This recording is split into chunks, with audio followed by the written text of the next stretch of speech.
and welcome to Flavours of Ulster. We'll not only be showing you the origins of our fabulous produce here in Northern Ireland, we'll be giving you a few recipes as well. We're also delighted to come into the kitchen where we're joined by Chef Callum Irwin as we find diverse and delicious flavours of Ulster.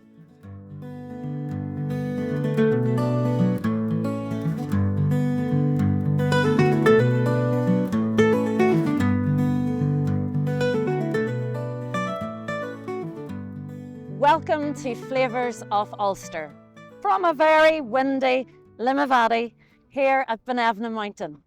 Today we're visiting a farm just on the outskirts of the town. It's famous for a hoard of gold. The Kane family, they farm the land to produce the world famous Broighter Gold Rapeseed Oil.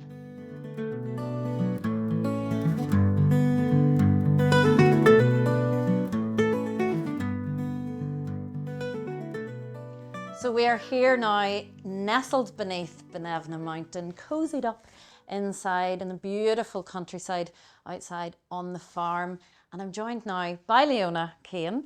Leona, Broighter Gold Rapeseed Oil at this stage is world famous, but for anybody perhaps that maybe doesn't have an idea, give us a little insight into what we've got going on here. This is where the magic happens.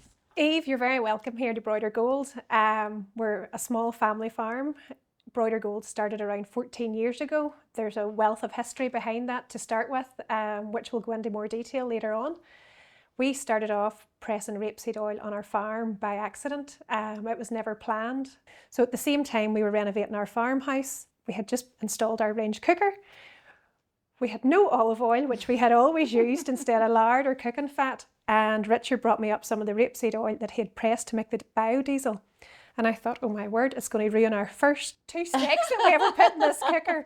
But it was a smell, it was completely different. It was so fresh and it didn't smell like it was burning, which I didn't realise that's what the olive oil was doing before in the pan. So we cooked the 2 steaks and we joked that night that it was the best 2 steaks we ever had. And we were married for quite a few years at this stage, so it wasn't a good sign. And we ended up joking and saying, well, that's our Broighter Gold. And that's how we started 15 years ago. To be honest, most people would think, right, a great steak, great idea with the oil, and leave it there. But Leona, you have a business head on you. And, you know, you're surrounded by the beautiful land. You're inspired by that. It obviously inspired you to take it forward. The vision was there to have my own business, and I always wanted to do that. But it was actually taking something from the farm that Richard was growing, that we could see the food being made here from the farm, and we could actually send it away to our customers. But it wasn't until we started to hear people's reviews and what they were saying about the oil that it was completely different to other rapeseed oil they had tried before. Because rapeseed oil had a really bad press for a long time, where, you know, it was growing wrong, it was GM. In other countries, it actually was banned. So for us, we were growing now a single variety seed that we had developed and wanted to use. That one single family seed, make sure that it's planted all the time on our farm and not actually outsourcing it. We weren't bringing it in from a mill. The seed, you had full control. We had everything that we were able to say, well, I know where that field is, I know who pressed it, what date it was pressed, and this is now going onto your table. To have that traceability, people really want that these days, and it's something that I feel really passionate about. But the other thing was as well that by adding in the environmental side of things, we can actually say, well, we're doing this on the farm, we're growing wildflower, we have the bees on the farm, we have everything else. So it was the whole package of giving somebody something healthy in a bottle that they know that they're actually going to enjoy. Now, we are standing here in this beautiful old pigsty. Used to be a pigsty, believe it or not. We have awards all along the wall. You have certificates everywhere. I mean, the hard work is starting to pay off. There must be a sense of achievement in that. It's great. We went out the very first year that we launched our product, and we went to KTEX and IFEX up in Belfast and then down to Dublin. We ended up winning overall product of the show and best marketing, and that's what really set us going along with the... Was it a shock? Did you just think, you know, you were doing this because you enjoyed doing it and you wanted to do it? You weren't really in it to win so much? Oh, you were. Well, I'm slightly competitive. competitive. The secret side. No, I was You always wanted in it to make the win. best. Yeah. We always really wanted to ensure that we were doing the best that we could. Yeah. So anything that we kind of take from the farm, you always want to make sure that you're doing the best you can for your customers.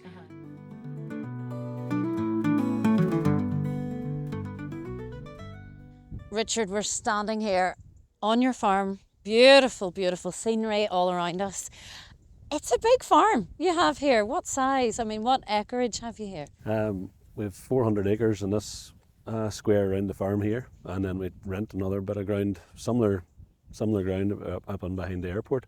There's a long line of farmers that have come before you with that bloodline as well. So how long have you been farming here? Well, I've been farming here, unfortunately, about 30 years. I'm 7th generation on this farm, and that's nice to keep it going, but sometimes the weather would make you think.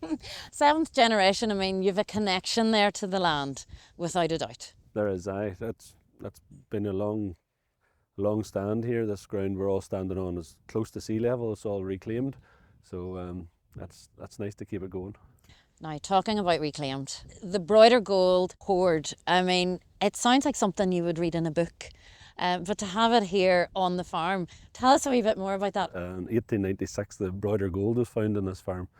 It was ploughed up, called a process double ploughing, so they were a bit deeper with a horse, and they ploughed up this leather satchel, and they found the Broighter Gold is one of the largest gold hoards ever found in Ireland. What exactly was included in the satchel? There was a lovely torque. It was badly damaged, and the star of the show was basically a gold boat with oars, which is so fragile it can barely move. And there was a few chains and ornaments, so it was fairly significant. And the boat itself, not really from this part of the world, was it? They reckon it could have been made around 2,500 years ago. And the gold wasn't local. There's two stories whether it was hidden for the Viking raids coming into the northwest, or it was given to the gift to the gods, and it actually went to court with the governments in London, actually.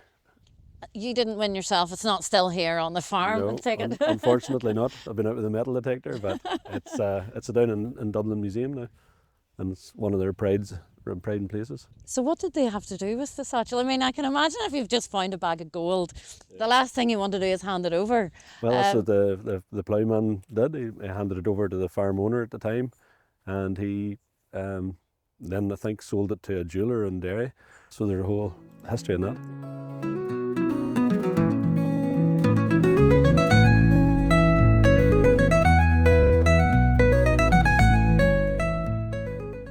Leona, I'm really looking forward to seeing the press, but as we're walking towards it, it's a history room. It's like an interactive history room almost. You know, the history of the products, the tools, but most importantly, you've got a visible history. Well, this is all part of the Economusée network.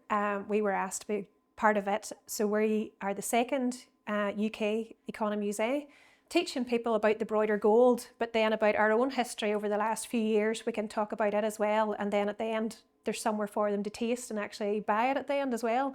You can actually see pictures. You have displayed pictures of it up here. You can see around as well, and here, you know, this is visual. You can actually see what was found on the land here. Well, our first ever oil came out of the golden field, which is this field here where the gold was found, which was actually just by coincidence that we had planted oilseed that year, and then we got the ball rolling of getting the branding up and getting everything started. So the first batch of oil came out of the golden field, which was fantastic. But you'll see Myroe is completely flat. You know, it's very, very flat. It's very, very fertile, which is it's all reclaimed land. So I was going to say any farmer's dream, looking at land like that. well, it's any farmer's dream when the sun's shining, but it gets pretty wet here too, so it does. I mean, you're integrated into the community here. People feel part of it as well. We're very lucky that we want to be part of the community as much as we can. As we grow, we hope to be more in the community, but as a small family business, you can only do so much. But it's nice that we're used, it's nice that people want to use us, and hopefully we'll develop that over the years.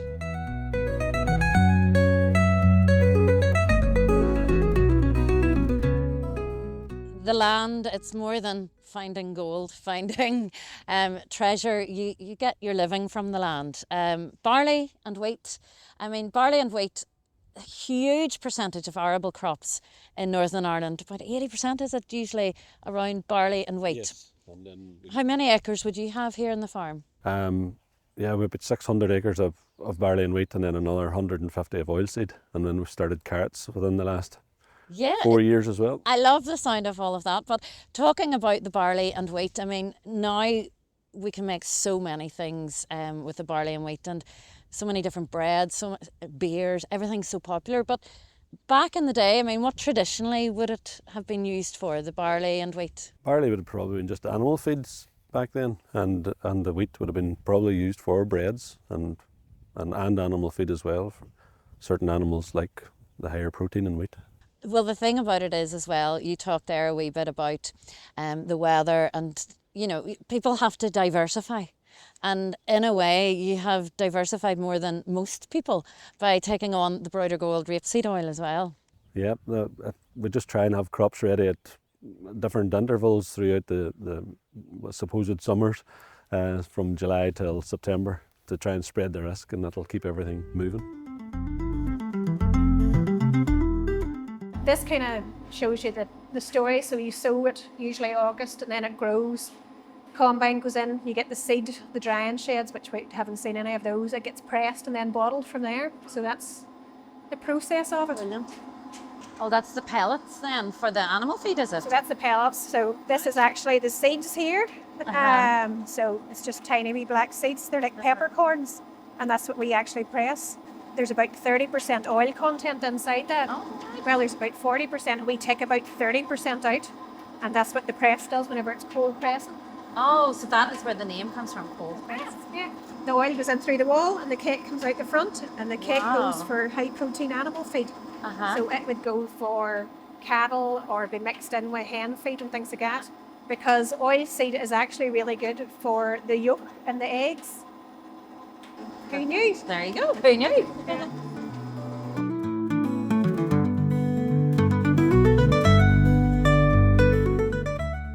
So Richard, we've moved now from the barley and wheat to the carrots. I'm loving the look of these carrots.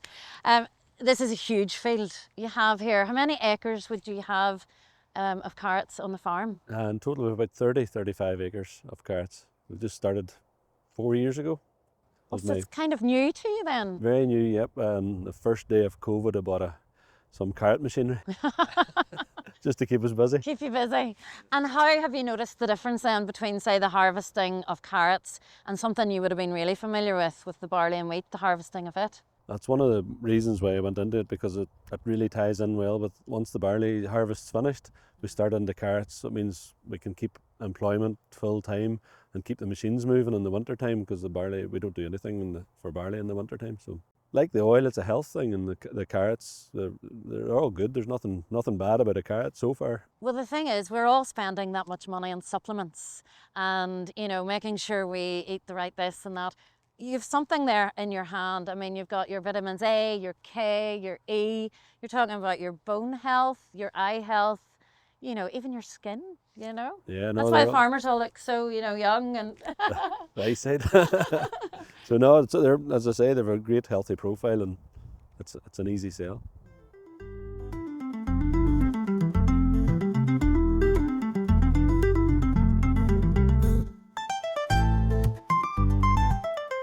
Well, Eve, would you like to try some? Absolutely. I won't say no. I think it is calling my name. Right, so this is the hickory. This is the hickory. So Okay. it's lovely and smoky, but it's great for the barbecue, or it's lovely for meat. We have a lot on social media actually who use and promote this one. That I can just taste a summer, if we had a summer barbecue with this one. It's really smoky, but not too smoky. The other one that we've just Delicious. won is the 3 stars for our pure liquid gold through the Great Taste Awards, which oils don't normally win awards, especially in the oil category. It's quite difficult to win 3 stars. So I'm going to London next week to see, hopefully there might be another award in there, but we don't know. Fingers crossed. Fingers crossed. So which one is it? So it's the liquid gold. This one. Liquid gold. And I love the way you've kept that branding and that idea of the Broighter Gold and that connection to the land as well through the product. Well, we're from Broighter, the Broighter Road, and obviously the Broighter hoard was one of the largest gold hoards that was ever found. And whenever you've got that history and the connection of it in the fields that you farm, you can't lose that. But people did think that we spelt it wrong. It should be Brighter Gold or different sayings, but No. Broighter Gold. Perfect. I'm going to try another wee bit of this Yep, hickory, go ahead. actually. Delicious. Thank you so much. You're more than welcome.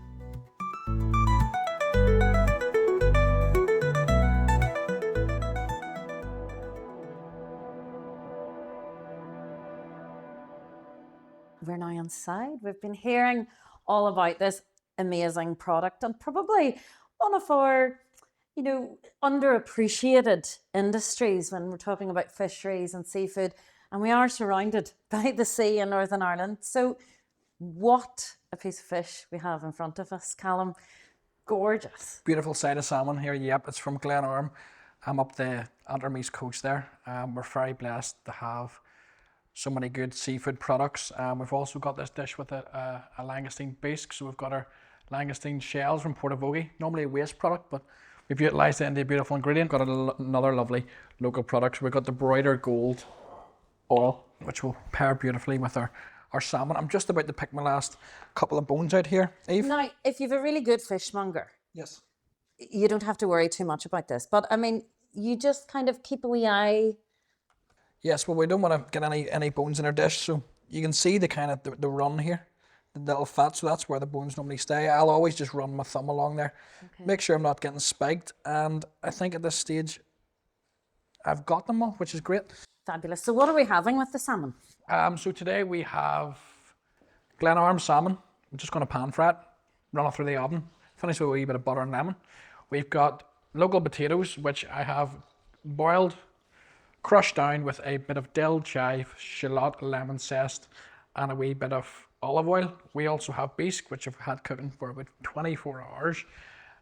Bisque is a sauce derived from langoustine shells. As I say, normally a waste product, but when utilised correctly and when you know what to do, it can be very, very tasty. And I'm just going to finish it off with a little bit of dressed shaved fennel. I'm just going to take off this wee bit of belly because we don't normally use this fatty part. We can utilise this waste product in the likes of a fish stock or something, Eve. Okay, so you just put that in a stock? Yep, and you could do it with any fish trim. You make a stock. You have your mirepoix vegetables. So mirepoix vegetables is your four sort of mother vegetables. It's your onion, leek, celery, and carrot. Same four vegetables went into the bisque at the start. We'll boil it up with a bit of lemon, fennel, and then you can use a stock to maybe make a sauce or a beurre blanc or a fish soup or something like that. We have just got a little bit of a plain oil, so it's a vegetable oil in there. You never cook with a olive oil at the start. Too much flavour in it, so you always cook with neutral oil. Put the salmon away from yourself so we're not getting burnt, and then just season it up. And as you say, you can smell it. Our bisque is near enough. Yeah, I think finished. maybe the bisque as well. I want to give that a wee stir. I think sometimes people might be a bit scared, including myself, when it comes to making a bisque. But it's just really about the layers, is it? And the different, it takes a long time. It does take a long time. The cooking process is key, and it's important that they understand that. So as I said earlier, you start off with the mirepoix vegetables. You roast your langoustine shells in the oven. It gets brandy and vermouth and a little bit of water, and then you just let that boil down, and it produces you a lovely stock. Now I've knocked this stock back with lemon juice, a wee touch of cream, and this is what we've came to. It smells delicious. Now these look gorgeous as well. I'm just making sure nothing's bubbling over here. Yeah. Smells delicious. Absolutely gorgeous. And just flip this up for you, Eve, so you can see the colour in that skin. Yes. So we're starting to achieve a nice golden brown colour. And you can see the way that the white is starting to work its way up. So I think we're at oven time. I think about 8 minutes should do it, Eve. 8 minutes. Yeah, I don't like to overcook my fish, so. That's the thing. People always say, you can overcook fish very quickly. You can. And just change the texture, change everything about it. Yeah, so you can turn it into a very rubbery eat. I think though, people here in Northern Ireland, we're becoming a wee bit more educated on what we have, and we're not shipping it out as much, perhaps. We're actually starting to enjoy a wee bit more of our own products. Yeah, definitely. I think in the last 10, 15 years, the food scene in Northern Ireland came on leaps and bounds. Obviously, we have 2 Michelin stars there in Belfast, and we have at least a dozen Michelin guides across the country. 15 years ago, you might have only had 1 or 2, So it's commendable to how far the food scene in Northern Ireland has came on. Talking about Michelin stars, I mean, that's a tough world to be part of. That takes a lot. It does. It's intense. It takes up a lot of your time, but if you enjoy your trade like I do, it's worth it. I worked in the Muddlers Club for 3.5 years. I was there whenever Gareth and the team got their star. You know, Michelin comes in 3 or 4 times a year. They'll come in, check out your menu, make sure you're being consistent, and it's everything down to the first person opening the door and greeting you to the very last tip of wine you get in your glass. So it's across the board. It's not just the cooking, it's everything. So as I said, it's fantastic to see Northern Ireland with such a great range of the guys who are on Michelin. So what about our salmon? How do we know when it's ready? I'm going to check it now. I think we're there. Good. Smells yum. It does. So a telltale is always, you can see, you see the white spots coming out the side, Eve? Yes. So that's your protein coming out. Okay. So that normally means your fish is over 65 degrees, which is cooked. I'll always go by touch. I can feel that's a little bit buoyant in the middle, which is great because I don't want it, as I said earlier, overcooked. So at this stage, I'm just going to flip that over. And look at that skin, delicious. beautiful. Very, very nice. Add a little bit of butter. So you never, More butter. anytime you're cooking anything, again, you always start with an oil, finish with the butter. Butter will burn. Okay. And so the butter, it's just for flavour? Yeah, just for flavour, to finish it off in the palate. Always a little squidge of lemon. But I'm just basting that here. Look at the shine on the skin, beautiful. Wow. And you're basting it again for flavour, for colour? Just to finish the cooking process, yeah. Okay. You can see the shine there. The skin's beautiful, very, very nice. And what I'll do is I'll just switch that off at this point and just let it rest. Do you let it rest like you would let beef and meat rest? Yeah, so there's certain proteins you wouldn't, but I think with salmon, it all tightens up in the cooking process. So you just want to let it settle down a wee bit. And in the pan is okay to let it settle? In the pan is fine, yeah. As I said, the pan's off, so there's not an awful lot of heat. We don't want it to be going cold at the same time. You could take it off and put it on a rack or something, but I don't think there's any real need for that. Just a bisque on the bottom. And then next up will be the potatoes, salmon, and finish it with a little bit of the fresh fennel. It smells so good, that. It does. The bisque smells amazing, actually. Beautiful. And the potatoes, remind us what's in the potatoes again? So they're just local baby boiled potatoes. They're boiled off. Crushed them down, added a little touch of olive oil, dill, raw diced shallot, 1 garlic grated into it, some chive, salt and pepper. And then the salmon will go on top of there.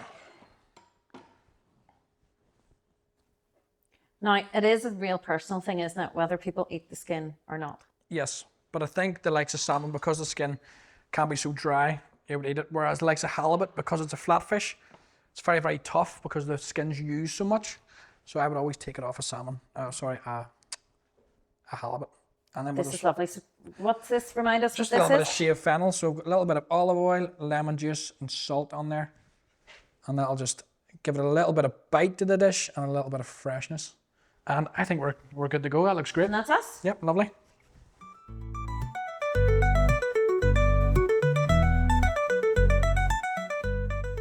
This looks just delicious. I have to say, I don't know what to start with first. No, I think just dive in. Just tuck in. Just tuck in. Oh my word. That is just delicious. And the flavours are just gorgeous. Okay, I'm going for the salmon now.